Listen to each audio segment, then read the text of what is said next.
திமுக வந்து பயத்தால தான் லேப்டாப் அவருக்கு எப்பயுமே பயம். அவர் வரவே முடியாதுங்கிறத அவரே முடிவு பண்ணிட்டாரு. அவர் இப்போ பிஜேபிக்கு அடிமையாக இருக்கிறாரு.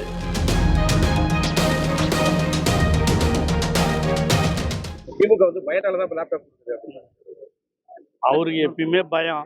அவர் வரவே முடியாதுங்கிறத அவரே முடிவு பண்ணிட்டாரு. அவர் இப்போ பிஜேபிக்கு அடிமையாக இருக்கிறாரு. நான் முதல்ல சொன்ன மாதிரி அவர் எது வேணாலும் சொல்லுவார். ஆனால் கல்வி வளர்ச்சிக்காக உண்மையிலேயே உழைத்து கொண்டிருப்பவர் தமிழக முதல்வர் தான்.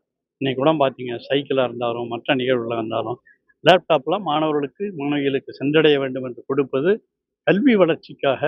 அதுவும் படிக்கிற மாணவர்கள் படிக்கிற பொழுதே தங்கள் திறமையை வளர்த்து கொள்ள வேண்டும் என்பதற்காக தமிழக முதலமைச்சர் செய்திருக்கிற இந்த திட்டங்கள். அதை யார் ஒன்றாலும் குறை சொல்லிட்டோம். அதுவும் அவர் சொல்கிறத பற்றி நம்ம கவலைப்பட வேண்டியதே இல்லை. மக்கள் அவரை புறக்கணித்து விட்டார்கள். அதனால தான் என்னென்னமோ அவரும் சொல்லி சொல்லி பார்க்குறாரு. அதெல்லாம் தமிழகத்து மக்கள் நம்முடைய இந்த கடந்த 4.5 ஆண்டுகளில் தமிழக முதலமைச்சர் தளபதி அவர்கள் செய்திருக்கிற சாதனைகள், கல்வித்துறையாக இருந்தாலும் மருத்துவத்துறையாக இருந்தாலும் எல்லா துறைகளிலும் அவர் செய்திருக்கிற சாதனைகள் எல்லாம் மக்கள் நன்கு அறிவார்கள்.